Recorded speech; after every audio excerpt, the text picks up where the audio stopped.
para a lição de número 3, irmão José Carlos, que vai falar a respeito da mordomia da alma e do espírito. Iremos falar a respeito deste assunto que é de suma importância para o nosso crescimento espiritual.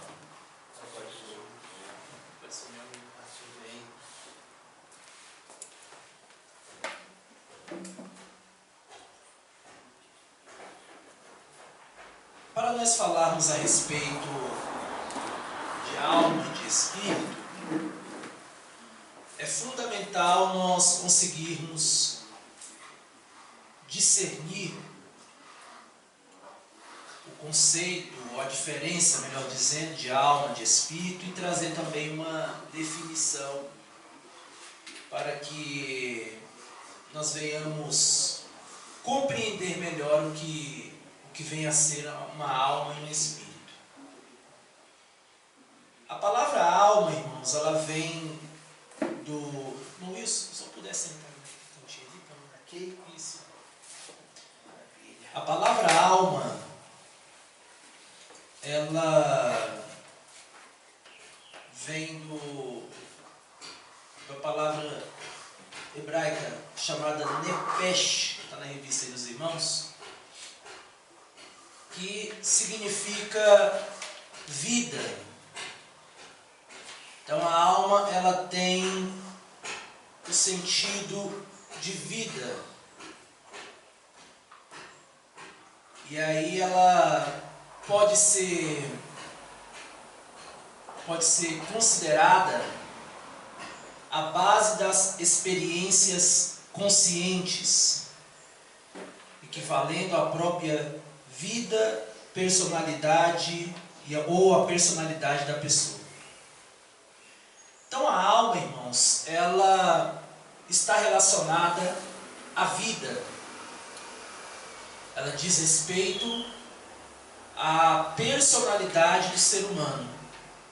Então, a nossa personalidade, ela diz respeito à alma que temos. Todos nós temos as nossas personalidades, todos nós temos o nosso modo de pensar, de agir na vida. E isso são detalhes que nos fazem acreditar que de fato nós temos uma alma.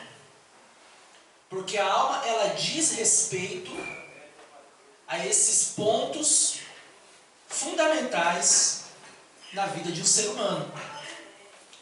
Então, do ponto de vista teológico, a alma, ela é a sede das emoções e dos sentimentos, que pode ser visto quando Jesus vai dizer lá em Marcos 14:34. A minha alma está profundamente triste até a morte.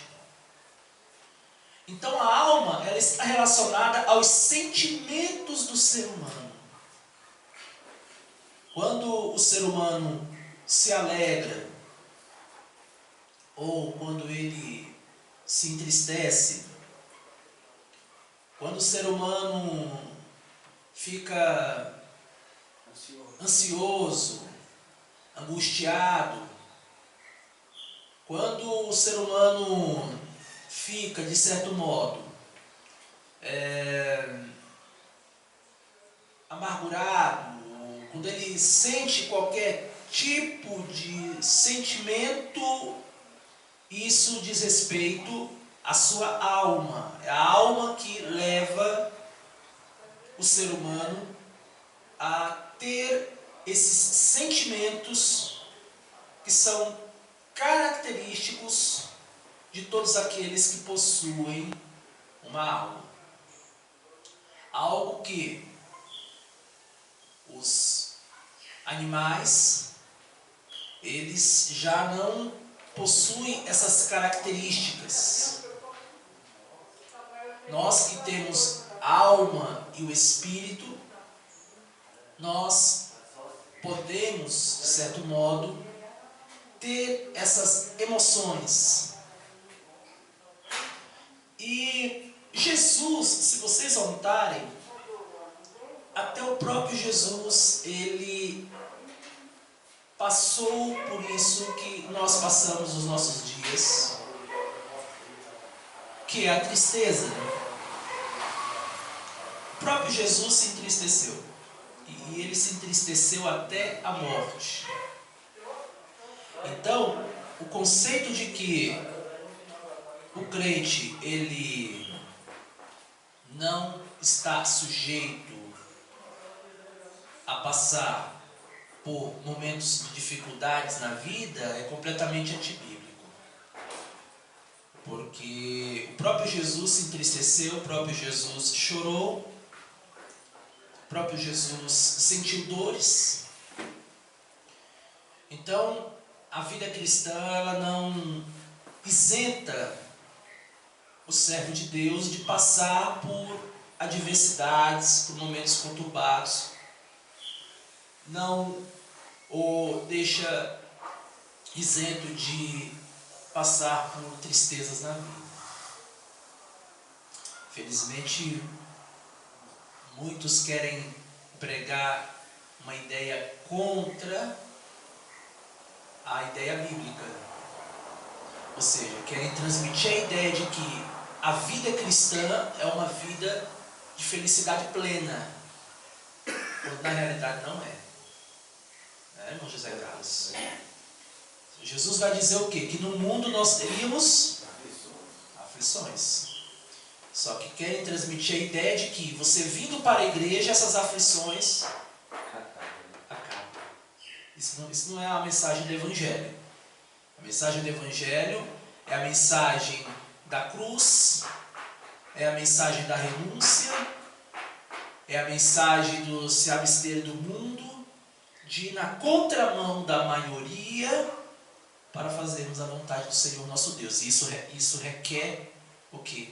Requer nós passarmos por momentos adversos em prol do nosso Senhor Jesus Cristo. Tá? Então, a alma, ela está relacionada aos sentimentos, tá? Aos sentimentos do ser humano, as emoções e os sentimentos. E qual é a origem da alma? A alma, ela está unida ao espírito. Então, partindo desse prisma, é impossível nós separarmos a alma do espírito. Não tem como, elas estão unidas. O que nós podemos separar é o corpo. Nós somos tricotolistas, que nós vamos ver um pouco mais adiante na lição. Agora, a alma e o espírito são inseparáveis. Não tem como você separá-las. Então, tanto a alma quanto o espírito constituem a parte imaterial do ser humano. A parte material é qual? A parte material é o corpo. A imaterial é a alma e o espírito. Então, se é imaterial, logo nós não vemos. Tem como. E sabendo que a alma e o espírito são inseparáveis, estão unidas e que constitui a parte imaterial do ser humano, nós podemos apontar com base na lição que existem 3 teorias acerca da existência da alma e do espírito. 3 teorias que vai falar a respeito de como veio a existir a alma e o espírito. Quais são essas 3? Está na lição dos irmãos. A teoria da pré-existência, o criacionismo e a teoria participativa. A primeira teoria, que vai falar a respeito da origem da alma, chamada de teoria da pré-existência, ela, segundo essa teoria, as almas existem nas diversas esferas do mundo espiritual. Elas existem no mundo espiritual, de milhões, trilhões de almas no mundo espiritual. E essas almas, elas, de certo modo, elas entram no corpo gerado no processo de reencarnação. Isso nos lembra o quê? Nos lembra a doutrina espírita. O que o Espiritismo vai dizer? Que há uma reencarnação, ou seja, uma alma entra no espírito, no corpo. E a teoria da pré-existência, ela vai mostrar que essas almas que existem, em um certo momento, elas vêm e entram no corpo do ser humano. Entra. E isso é chamado de reencarnação. E o objetivo desse processo é levar a pessoa a sofrer pelos pecados cometidos em pretensas existências anteriores. Ou seja, a pessoa cometeu um pecado em vida, ela vai pagar por esse pecado. Quando reencarnar. Exatamente. Ela volta para pagar pelos pecados. Então é como se fosse uma punição à alma que cometeu pecados na vida anterior. Ele reencarna para ter uma vida boa se ele fez boas obras, e reencarna para pagar os pecados se ele teve uma vida... Exatamente. Exatamente. Mas... esse é o conceito da teoria da pré-existência. Tá? Então, vocês veem que, do ponto de vista bíblico, né, não há fundamento para isso. Não há fundamento bíblico para essa teoria. Por quê que não há? Porque a Bíblia revela que o pecado... Essa daí então está descartada. Descartada completamente. Por quê? Vamos para a Bíblia. A Bíblia revela o quê? Que existe o pecado original. Qual é o pecado original? O pecado original é o pecado cometido por Adão e Eva, que, de certo modo, passou para toda a humanidade. E vigora até os dias de hoje, o pecado original. Então, não há ninguém que não peque. Todos nós pecamos. Então, o que nós temos que entender é que o sangue de Jesus Cristo, ele nos purifica dos nossos pecados. Quando nós nos arrependemos das nossas iniquidades, das nossas falhas, e entregamos a nossa vida nas mãos de Jesus, ele nos perdoa dos nossos pecados. Então, Jesus, ele nos perdoa, ele nos purifica. Então, a ideia da teoria da pré-existência, de que a alma ela vai reencarnar, né, para um corpo, e essa reencarnação ela tem um processo de levar a pessoa a sofrer pelos seus pecados cometidos em pretensas existências anteriores, não tem fundamento bíblico nenhum. Porque Jesus, ele perdoa os pecados do ser humano quando ele se arrepende. Ele não precisa voltar. A alma dele não precisa regressar novamente para que haja uma segunda chance ou uma outra oportunidade de perdão. E a palavra diz também que ao homem cabe se dar o direito de morrer. Isso, aos escritores hebreus, aos homens está ordenado morrer uma só vez, e após isso segue-se o juízo. Então não tem fundamento. Tá bom? Então, essa é a primeira teoria a respeito da existência da alma. A segunda teoria é a teoria chamada criacionismo. Tá? É uma teoria fundamentada no pensamento filosófico grego, onde Deus dedica-se à criação de almas diariamente para que habitem nos corpos concebidos. Ou seja, Deus ele cria almas todos os dias para que essas almas elas possam habitar no corpo. Vai nascendo, já vai receber. Isso. É uma teoria assim que... Teoria. ela é uma teoria que ela, como vai dizer o comentarista da lição, é uma teoria que depende de fundamento bíblico. Você precisa ter mais respaldo bíblico para aceitar essa teoria. Não é que ela está completamente descartada. Não, mas há necessidade de nós termos aí um pouco mais de embasamento bíblico para defendermos aí essa teoria do criacionismo. Tá? Ou seja, ela tem um fundo de razão, assim, um ponto de razão.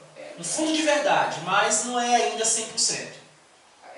E aqui está escrito, carece de fundamento bíblico. Isso. Se carece é porque... Terceira, teoria participativa. A terceira teoria que vai falar a respeito da criação da alma. E essa teoria, ela expressa que Deus dá vida a toda pessoa gerada de acordo com as leis de reprodução biológicas geradas por Ele. Ou seja, vai nascendo, a partir do momento em que nasce ou gera-se um feto, né? Ali Deus ele gera alma. Não é que Deus gera milhões de almas para ficar lá esperando no céu, o momento certo para vir.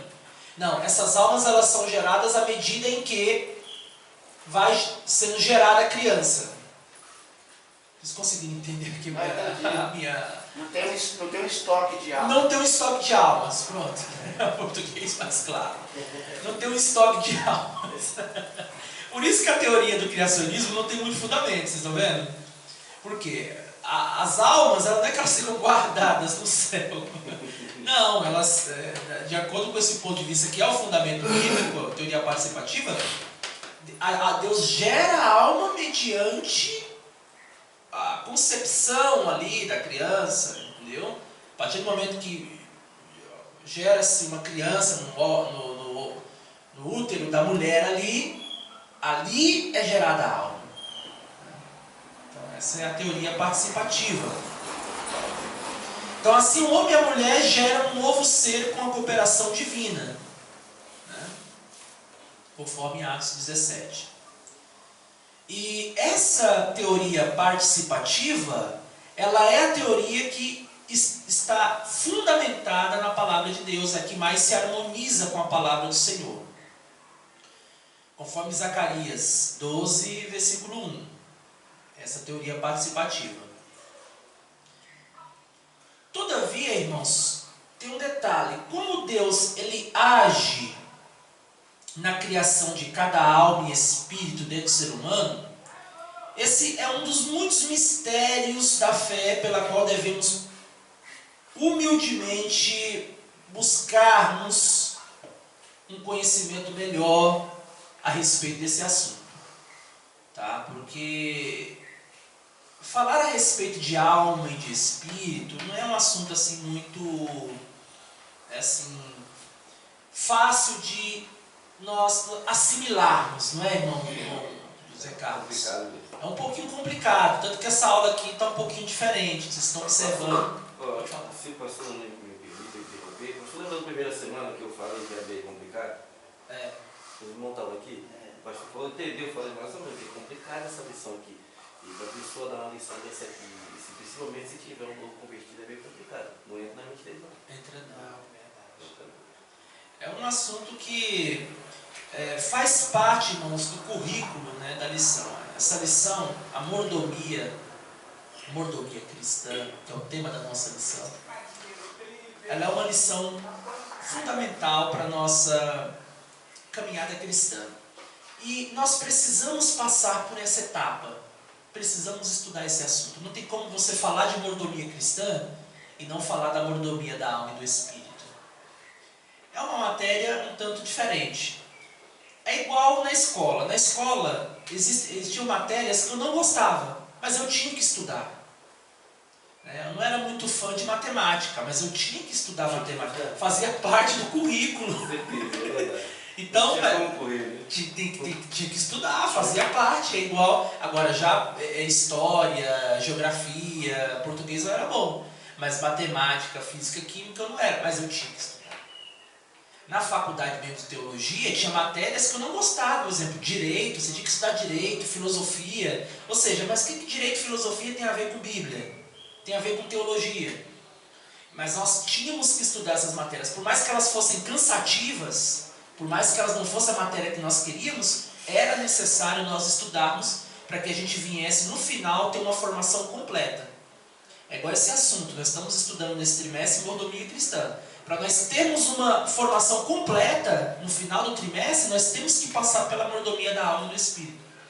E lá na frente, no dia que vocês precisarem consultar esse assunto, vocês vão ter a fonte. Um dia vocês podem precisar falar de alma e de espírito. Aí você, nossa, mas de onde eu vou tirar assunto? Ah, eu me lembro que eu estudei esse assunto lá na escola bíblica dominical. Tem uma revistinha lá. Tem a revista. Alma e espírito. Ah, aí você vai lembrar, entendeu? Pode ser. Tá bom, irmãos? Agora, qual é o conceito de espírito? Nós falamos que a alma ela está relacionada às emoções e aos sentimentos do ser humano. É a parte imaterial, assim como o espírito também, que é a parte material. Agora, qual é o conceito de espírito? A palavra espírito, ela é oriunda de uma... A palavra que se refere a espírito é pneuma, que também pode se referir à parte imaterial do ser humano, conforme 1 Coríntios capítulo 7, do versículo 1 ao versículo de número 34. Ou seja, o próprio ser da pessoa, mais especificamente a fonte do discernimento das emoções e da vontade de uma pessoa. Então, o espírito está relacionado ao ato de nós buscarmos a Deus. O espírito está relacionado à nossa sede de Deus. Isso é o espírito. O espírito, ele nos leva a querermos adorar ao Senhor nosso Deus, a querermos buscar a sua presença. Já não é a alma, já não tem nada a ver com a alma. A alma diz respeito ao quê? Emoções. Você está alegre, está triste, você está ansioso, você está preocupado. Isso está relacionado à alma. Eu estou triste, então isso é porque você tem uma alma. Estou feliz, alma. Estou ansioso, alma. Estou preocupado, alma. Tudo isso é alma. Estou cansado, alma. Então tudo isso é alma. Não tem nada a ver com espiritual. Agora, quando você fala assim, eu estou com vontade de orar, é porque você tem o quê? Um espírito dentro de você. Eu estou com vontade de adorar a Deus. É o seu espírito que o leva a sentir essa vontade de querer adorar a Deus. Estou com vontade de buscar o Senhor, Espírito. Então, tudo que está relacionado a Deus, a adoração, a buscar a presença do Senhor, diz respeito ao Espírito e não à alma. Então você fala assim, hoje eu vou para a igreja buscar a presença do Senhor, adorar a Deus. Não é a sua alma que está dizendo isso, é o seu Espírito. Entendeu? Isso aqui é muito importante vocês saberem fazer esse discernimento. O que é alma e o que é espírito? Gente, alma diz respeito a emoções, sentimentos humanos. Espírito diz respeito à adoração a Deus, a buscar a Deus. Você louva o Senhor, você adora, você glorifica, você exalta. Tudo isso está relacionado ao seu espírito e não é a sua alma. Tá bom? Então, nós trouxemos aí a definição de alma e também trouxemos a definição de espírito. Tá?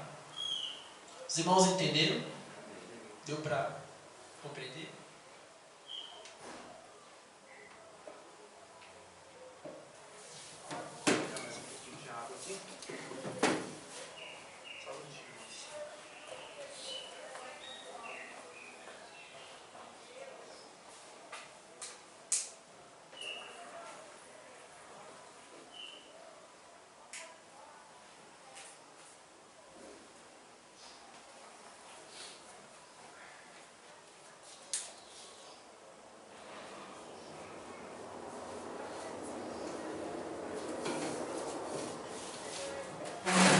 Então, nós falamos sobre a alma e o espírito.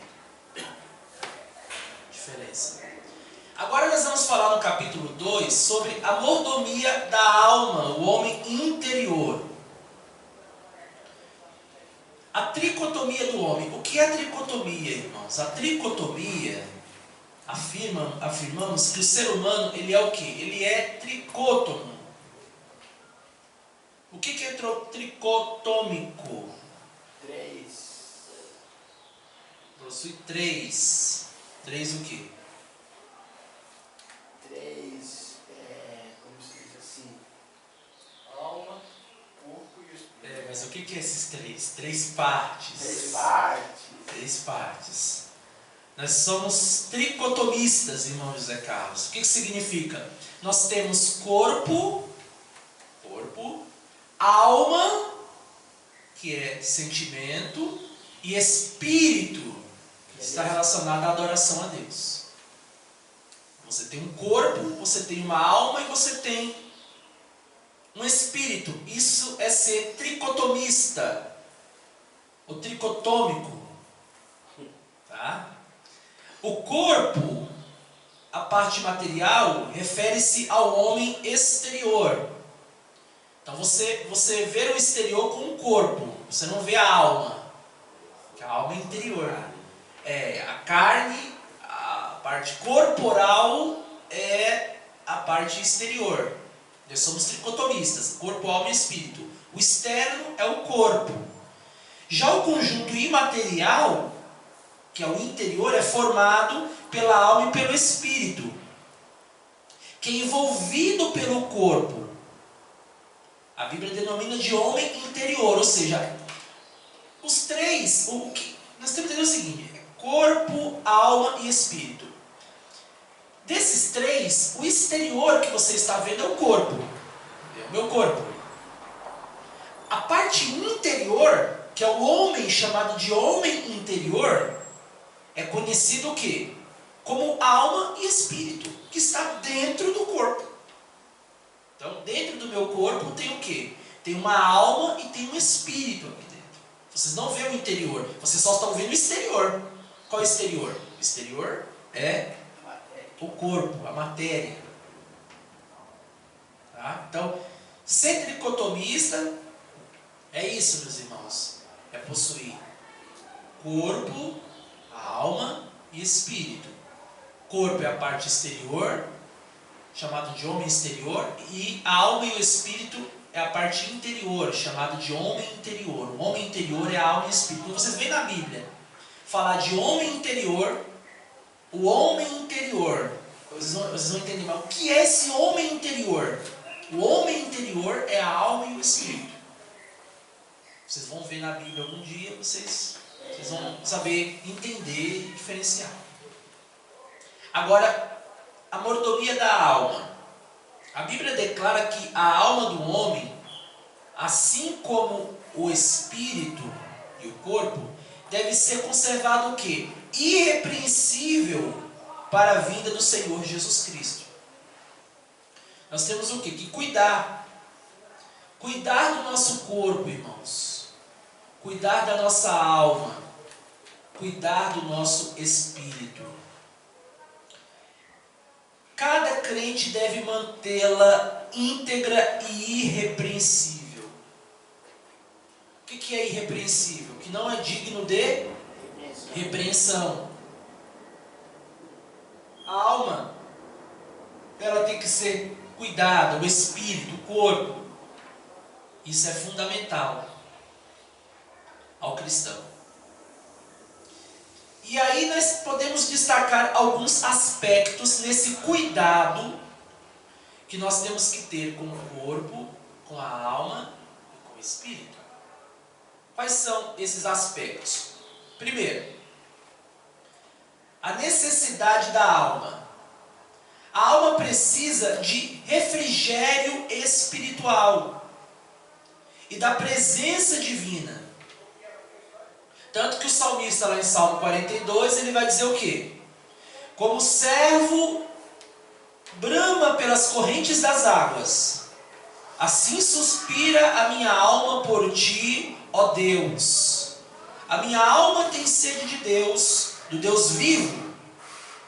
A nossa alma, ela precisa de Deus. A gente precisa alimentar a nossa alma com a presença do Senhor nosso Deus. Assim como o salmista, ele fazia. Ele dizia o que? A minha alma tem sede de ti. Nossa alma precisa desse Deus maravilhoso. Senhor, meu irmão. Então é fundamental que nós venhamos na nossa vida alimentar a nossa alma com a presença do Senhor nosso Deus. E tanto que a Bíblia vai dizer que o Espírito Santo preenche essa necessidade e produz em nós o fruto do Espírito. Conforme Gálatas capítulo 5, do versículo 22 ao versículo de número 24. Há essa necessidade, irmãos, de nós estarmos constantemente alimentando a nossa alma com a presença de Deus. E o ser humano, ele precisa reconhecer que a sua alma sem Deus é uma alma vazia. É uma alma que não tem alegria. Quantas pessoas, irmãos, a gente pode observar que elas não têm alegria na vida, felicidade, elas não têm paz, elas sentem um vazio muito grande dentro de si. E aí você vai procurar saber, mas às vezes a pessoa tem dinheiro, é uma pessoa bem sucedida na vida, tem muitas riquezas, muitos bens materiais, carros, casas, apartamento, mordomia, mas a alma dele é uma alma vazia. Ele sente uma tristeza na alma, um vazio profundo, que você vê que aquele vazio ele não pode ser preenchido, irmãos Zé Carlos, com os bens desse mundo material. Então isso leva-nos a crer que essa alma precisa de Deus. Só Deus vai preencher. Só Deus vai confortá-lo, somente o Senhor Deus é quem vai tirar essa tristeza da alma do ser humano e preencher esse vazio com a presença dele. Então não adianta nada o homem ganhar o mundo inteiro, conforme vai dizer a palavra de Deus, e perder o quê? A sua alma. Não adianta. Não adianta. A sua alma tem que estar preenchida pela presença de Deus. Pode ganhar o mundo inteiro, mas se não tem Deus, a sua alma é uma alma vazia. Você não sabe o que é felicidade. Você não sabe o que é ser feliz. A felicidade do homem, da alma do homem que não tem dinheiro é uma felicidade ilusória. É uma fantasia. Não é uma felicidade genuína, verdadeira, não. Não passa de uma felicidade vazia que o dinheiro não pode substituir a presença de Deus na vida do homem. Então o homem ele nós precisamos desse refrigério espiritual, da presença de Deus na nossa vida. Buscar a presença do Senhor. Isso é o que nós precisamos também diariamente, irmãos. Nós precisamos.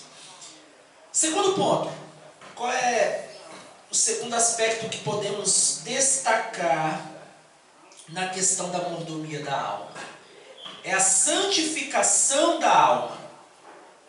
É um viver santo, conforme o escritor aos Hebreus vai dizer em Hebreus capítulo 12, versículo 14. O que o escritor aos Hebreus vai dizer? Seguir a paz com todos e o quê? E a santificação, sem a qual ninguém verá o Senhor. Então nós temos que santificar a nossa alma, irmãos. Fazê-la andar ou pautá-la num viver santo. O ser humano é salvo pela graça de Deus, isso é um dom divino. Mas ele também precisa o quê? Se arrepender dos seus pecados e confessar a Cristo como Senhor e Salvador da sua vida, de modo a santificar-se integralmente ao Senhor nosso Deus. A alma, para ela se tornar uma alma santa, o que é necessário para que a alma se santifique? Que ela se arrependa dos seus pecados. Ou seja, o ser humano, ele tem que ter essa consciência. Se ele quer santificar a sua alma, a primeira coisa que ele tem que fazer é entregar a sua vida para Jesus. Se arrepender. Porque como é que Deus vai trabalhar em uma alma que não dá lugar? Como é que Deus vai refrigerar uma alma que ainda não se arrependeu? Não tem como. Então, nós, irmãos, precisamos constantemente nos arrependermos. O ser humano que ainda não entregou sua vida para Jesus, ele tem que tomar essa decisão. Se arrepender dos seus pecados, se arrepender das suas iniquidades, das suas falhas e aceitar a Jesus como Salvador. Porque Jesus, ele perdoa os nossos pecados mediante o arrependimento e a confissão. Tem que confessar. É por isso que nós, quando fazemos o apelo, nós perguntamos se tem alguém que deseja entregar sua vida para Jesus. Quando a pessoa levanta a sua mão e vem aqui na frente, ela está confessando Cristo como Senhor e Salvador da sua vida. Ali é uma confissão de pecado. Ela não precisa vir aqui, pegar o microfone e começar a falar, meu pecado foi esse. Não é isso. É isso que eu ia falar, não precisa detalhar. Não precisa. A atitude dela em levantar a sua mão e vir à frente e entregar a sua vida para Jesus já é uma confissão de pecado. Basta declarar, sou pecador, só isso. Isso. Ou seja, eu preciso de Jesus e Jesus, ele mediante esse ato, ele perdoa. Agora o homem tem que fazer isso. Não é igual na igreja católica, tem que ir lá no padre lá e ficar confessando. Não. E ele fala essa que está crescendo, essa que está crescendo, essa que faz os grupos lá, Célula. Lá você tem que confessar o seu líder. É mesmo? Tem um detalhe. Lá tem que confessar, porque eles fazem assim, eu estou falando que eu sei, eles fazem assim, eles têm, cada igreja daqueles tem um sítio, onde eles não têm, eles têm que alugar, porque eles passam 3 dias isolados. É mesmo? 3 dias isolados, sem celular, sem contato lá fora, sem nada. Toda pessoa que vai lá, ele pode ter aceitado Jesus, mas ele tem que passar por isso aí. 3 dias isolados, ele chama de acampamento. 3 dias isolados, só palavra, louvor, dormir, acorda, tem uma hora de almoço, hora de janta. Isolado sem nada, celular, sem televisão, sem nada. O sítio não pode ter nada, não pode ter piscina, não pode, é só mesmo palavra, jejum, horário de almoço, hora de janta e hora de dormir. 3 dias nesse batido. Aí no segundo dia, aquela alma que ela tem que se confessar. Oxi. Lá É o primeiro encontro, o segundo encontro, o terceiro encontro, né? mais ou menos isso aí, não é verdade? Aí lá ele tem que confessar, vamos supor, lá tem vamos supor assim, vamos supor, aqui está um acampamento, aqui vamos supor que tem 5 líderes aí, tem 5 líderes. Desses 5 líderes, que ele chama servo, né? Ele chama servo, ali, vamos supor, se tiver aqui 10 almas, aí o pastor, Você se confessa com aquele, você se confessa com aquele, se confessa com aquele, aí você senta junto do camarada lá. Você não fala falando. É mesmo que você está em frente com o padre, né? Mas vem cá, no caso desse aí, e ele se confessa também? É porque todos ele que é da célula já passou por isso aí. Então, mas continua sendo pecador, ele tem que confessar também. Então, mas assim, o que eles fazem é assim, vamos supor, você não foi um líder, você já passou pelo acampamento e já também se confessou. Já está livre. Né? Ali você passou por todas assim, os parâmetros dele. Beleza, ali vai o procedimento. Servo, ali tem umas que tem diário, tem bebê, todo mundo tem, já é direto para líder. Direto para líder. Então, líder lá é qualquer pessoa que fez todos esses parâmetros, entendeu? Sim. Aí é líder de uma célula, daí a pouco já é líder de igreja e assim vai. Né? Já passou. Ninguém tem um cargo lá se a gente não passar por a... Tem que confessar um pro outro. Tem que confessar um pro outro. Coisa, Eu prefiro Cristo, porque ele fala que o jugo dele é suave. Ele Né? é leve, o fardo dele é O leve. fardo é leve. Porque é fácil colocar fardo nas costas dos outros. É verdade, é verdade. É. Tá certo, irmãos. Mas o importante é que nós confessamos os nossos pecados a Jesus. Jesus nos perdoou das nossas falhas, escreveu o nosso nome no livro da vida. É porque tudo deixa bem claro, pastor. Ir direto a Jesus, né? Porque Sim. só ele é o mediador. Sim, é Não verdade. tem outro. Tem outro. Verdade. Tem outro. Há um só mediador entre Deus e os homens, Jesus Cristo, o homem. Então, irmãos, nesses aspectos da mordomia da alma, nós temos, a nossa alma ela necessita da presença de Deus constantemente. Nós também temos que santificar a nossa alma, ou seja, como que nós santificamos a nossa alma? Nos arrependendo dos nossos pecados, entregando a nossa vida para Jesus, confessando a Cristo publicamente quando nós tomamos a decisão de aceitá-lo como Senhor e Salvador da nossa vida. E outro aspecto de suma importância nesse processo de santificação da alma está relacionado à santificação dos pensamentos. Tá? Por quê? Nós vimos que a alma ela é a fonte das emoções e dos sentimentos. Então, a sua mordomia deve zelar por tudo o que preenche o pensamento do crente, conforme ensina Paulo na carta aos Filipenses 4, versículo 8. Nossa alma está relacionada aos nossos sentimentos, às nossas emoções, aos nossos pensamentos. Isso daí é fato. Vocês entenderam isso? Alma, sentimento, emoção, pensamento. Logo, nós temos que ter um controle sobre isso. Você tem uma alma e essa alma ela está relacionada a esses aspectos que eu falei. Logo, você tem que controlar. Você tem que ter domínio. Porque se você não tiver esse domínio, você perde o controle. E logo, você pode vir a pecar contra o Senhor Deus.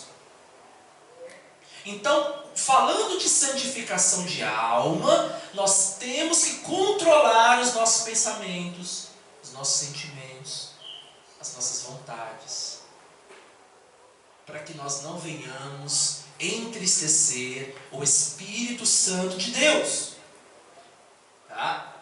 Então, isso significa, irmãos, que nós temos, nesse contexto, devemos atentar para a advertência de Jesus em relação ao coração do homem. O que Jesus disse com relação ao coração do homem? Porque do coração procedem os maus pensamentos, mortes, adultério, prostituição, furto, falsos testemunhos e blasfêmias.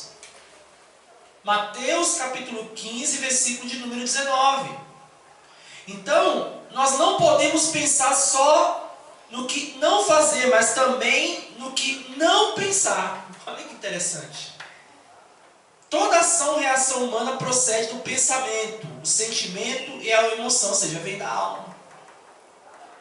Então, sabendo que nós temos uma alma e que essa alma está relacionada a sentimentos, pensamentos, emoções e etc., temos que controlar. Ou seja, não é tudo que você pode ficar pensando. Por exemplo, Jesus vai dizer que do coração do homem procede os maus pensamentos. E ele vai citar quais são os maus pensamentos. Morte, adultério, prostituição.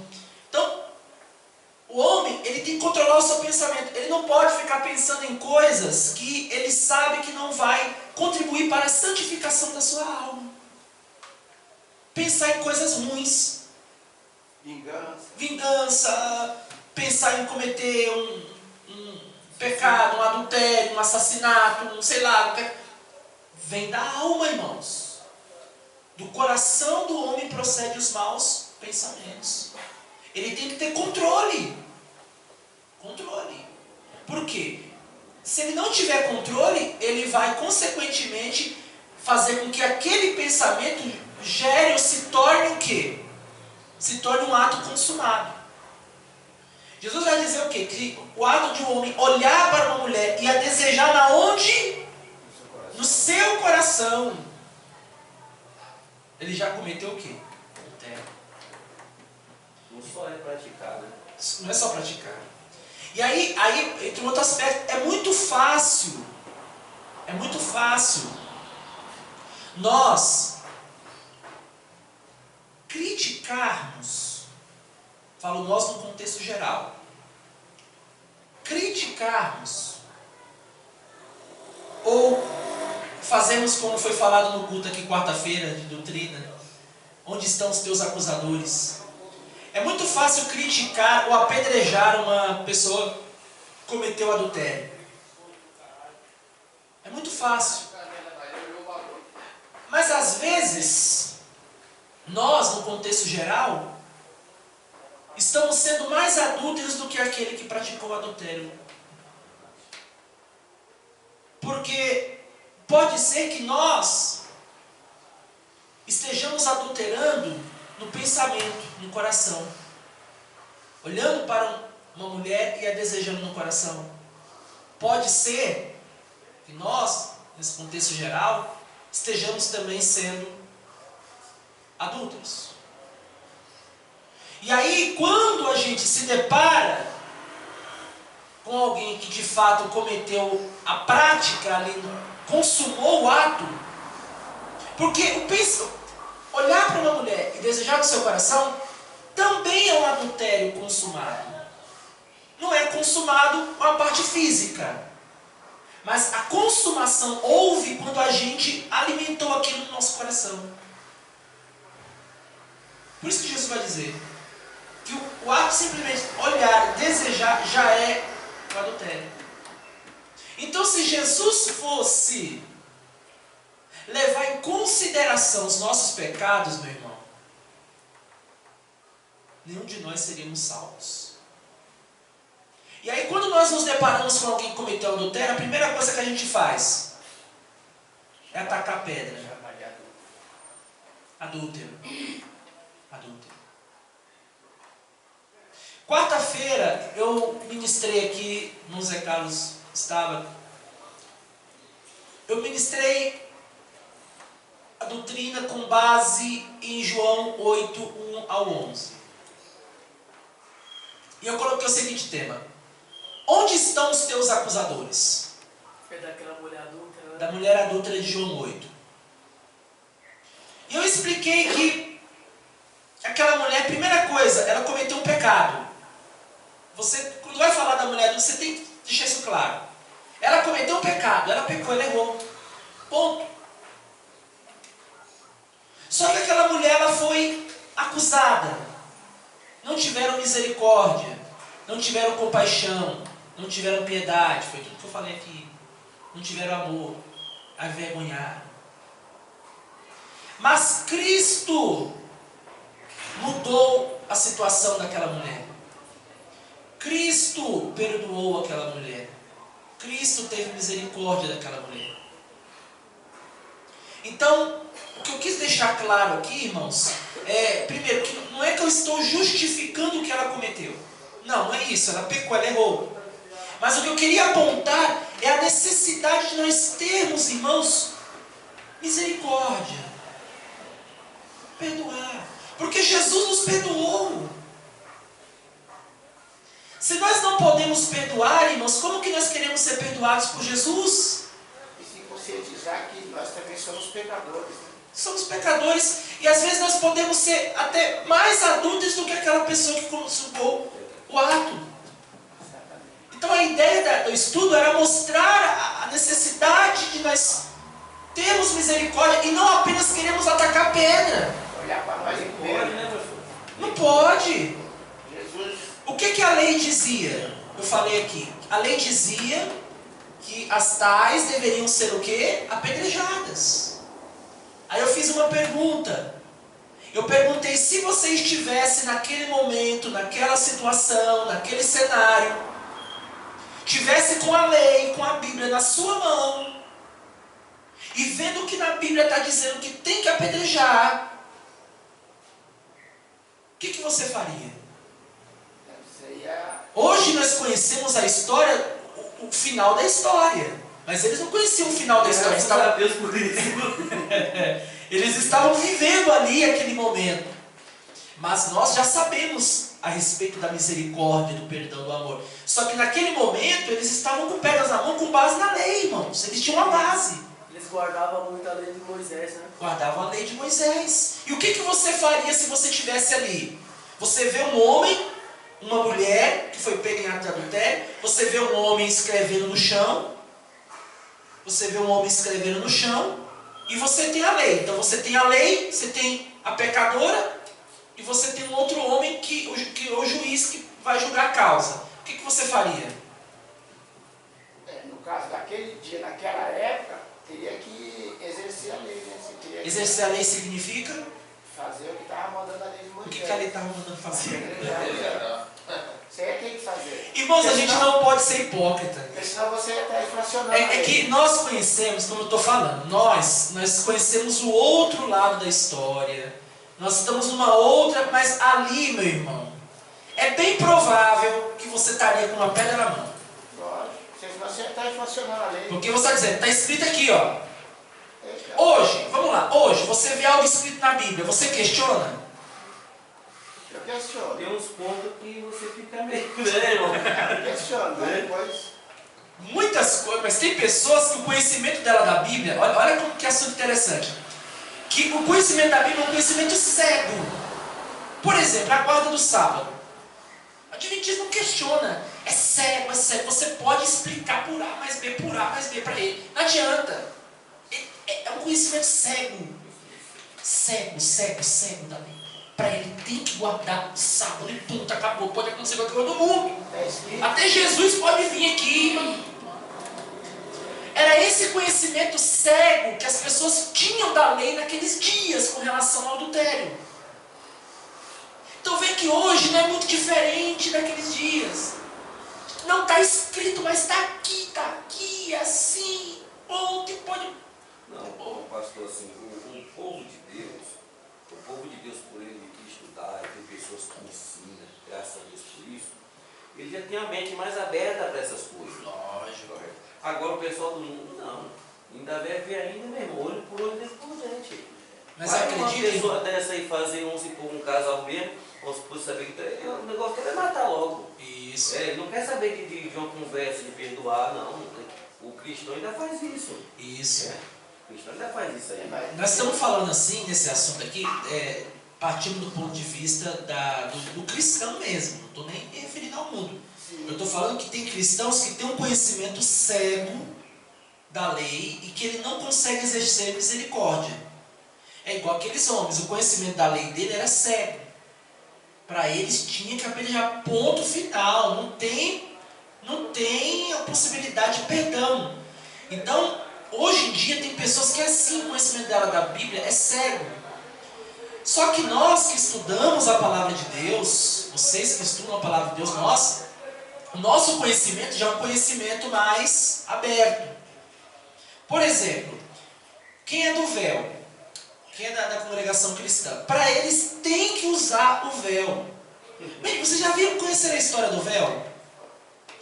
A igreja de Corinto, a cidade de Corinto, era um centro de prostituição. O que mais tinha em Corinto era prostíbulo. E as prostitutas de Corinto, elas raspavam a cabeça. para ser identificada. Para ser identificada. Quando essas prostitutas iam para a igreja e aceitavam a Jesus, elas sofriam discriminação. Elas tinham que pôr para... E aí, por quê? Porque estava com a cabeça raspada. Então, para não sofrer essa discriminação, Paulo vai aconselhar o quê? As mulheres a usarem o véu. Porque com o véu, ninguém conseguiria saber quem que era ex-prostituta e quem não era. Agora, o que isso tem a ver com os dias de hoje? Então, agora eu cheguei... Ó, olha só, não pode se dizer isso.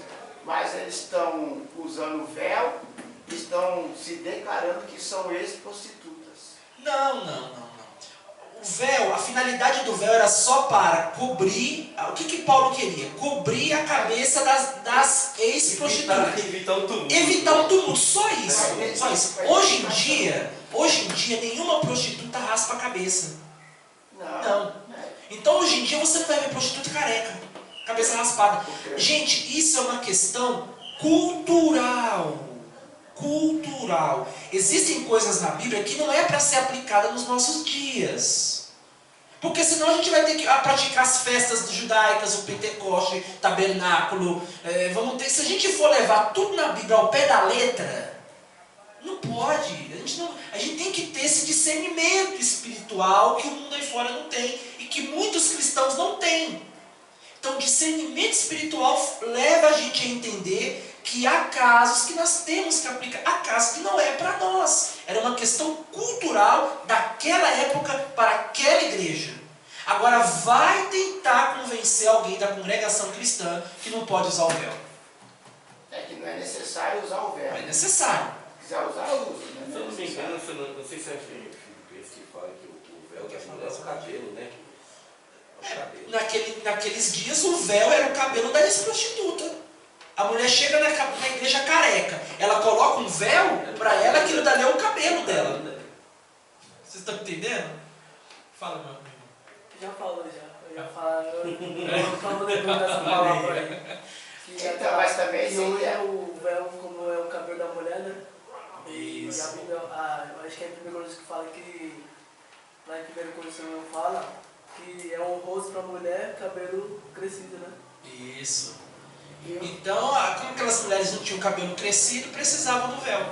E também, como o irmão disse que era para identificação, naquela época, eu vejo que se, por exemplo, as mulheres que estivessem ali em volta do prostíbulo, estivessem ali para ir com o cabelo comprido, elas já não iam ser tratadas como prostituta, porque elas estavam próximas ali, estavam passando por ali. Isso. E se os homens tivessem que desejar uma das mulheres, já sabia que ali não era aquela, era que estava de cabelo curto. Exatamente. Então, irmãos, é isso, é esse conhecimento que nós temos que ter da lei, da Bíblia. Então, se nós estivéssemos naqueles dias ali, a gente estaria com a pedra na mão. A pedra na mão. Está escrito aqui na lei. Já tinha até jogado, né? Oxi, na hora. É que nós vivemos numa outra geração, vivemos na época da graça, conhecemos o final da história, mas eles não estavam vivendo aquilo dali. Então hoje, o que eu quero levar vocês a entenderem? Que nós temos que ter discernimento espiritual. A nossa ideia da Bíblia não pode ser uma ideia cega, um conhecimento cego, não. Nós temos que ler a Bíblia partindo do prisma da misericórdia, da perspectiva do amor.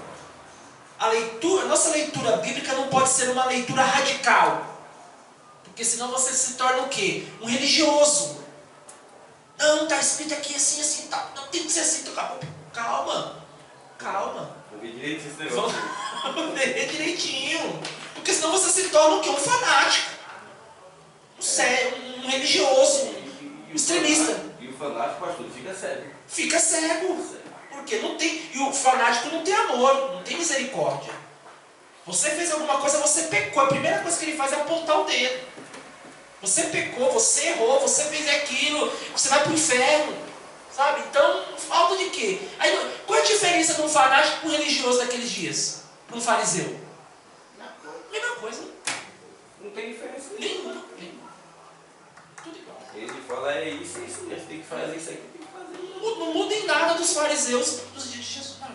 E o pior de tudo, que só Cristo para conseguir mudar, porque se nós for discutir coisas, eles... Não adianta. Só Jesus Cristo com aquela estratégia dele ali. Aí Jesus disse, quem nunca pecou, atire a primeira pedra. Porque na palavra diz... Jesus da sabedoria, né? Tem passagem na Bíblia que Cristo fala, tire a trave do seu olho primeiro, antes de você usar o cisco do seu olho. Então é para você primeiro, antes de acusar. Isso. Tá, irmãos? Então, temos que santificar os nossos pensamentos, tá? Agora vamos falar sobre a mordomia do Espírito, que é o último tópico da nossa lição. Na mordomia do Espírito, irmãos, o crente deve procurar o quê? Andar em Espírito. Andar em Espírito e não cumprireis as concupiscências da carne, conforme Gálatas 4,16. E o que é andar em Espírito, irmãos? Andar em Espírito é viver em obediência à direção do Espírito Santo em todas as áreas da nossa vida. É se submeter à vontade do Espírito Santo de Deus em nós, é ser guiados por esse Espírito. E nós, irmãos, precisamos disso todos os dias da nossa vida, sermos guiados pelo Espírito Santo de Deus. Andarmos na direção de Deus, irmãos, é a melhor coisa do mundo. Eu particularmente tenho pedido para que o Espírito Santo me oriente, me direcione em todas as decisões que eu for tomar. E Deus tem me surpreendido a cada dia, irmãos. Cada dia, quando a gente se submete à vontade dEle, e quando nós falamos, Senhor, seja o Senhor da nossa vida, nos guia, nos orienta, Jesus, Ele guia, Ele orienta. E tudo que Jesus prepara, meus irmãos, é bom, é especial, é o certo, é o correto. Nós não podemos fazer a nossa vontade. Na realidade, nós não temos vontade, a nossa vontade é a vontade de Deus. A vontade do Senhor tem que ser superior à nossa vontade, tem que sobressair, prevalecer na nossa vida.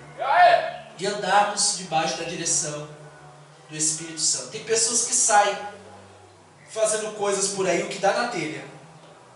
E não consulta o Espírito Santo de Deus para saber se é da vontade do Senhor. Aí o que acontece? Quebra a carne. Por quê? Porque está andando segundo a sua vontade. Nós não. Temos que andar debaixo da direção do Espírito Santo, obedecendo o Espírito Santo de Deus. E por último, a frutificando no Espírito. Significa que o crente ele tem que produzir frutos dignos de uma vida cristã que glorifique o nome do Senhor. Jesus vai nos chamar o quê? Para darmos frutos, testemunhar de Cristo por meio de boas obras que mostram o caráter de Deus em nossa vida. Irmãos, o crente tem que dar fruto. O crente que não dá fruto, olha, é horrível. É uma árvore sem vida. Você tem que dar fruto. Você tem que fazer algo para que o nome de Jesus seja glorificado na sua vida. Dar testemunho, fazer algo para Deus, demonstrar que de fato você tem o Espírito Santo de Deus em sua vida. Há muitas formas de nós darmos frutos para Deus, irmãos. Há muitas formas. Basta nós pesquisarmos. E Jesus ele vai nos direcionar e nos mostrar como que nós venhamos ser crentes que frutificam no Espírito. Tá? Então nós vamos parar por aqui. Na próxima aula nós estaremos dando continuidade na próxima lição que nós iremos estudar.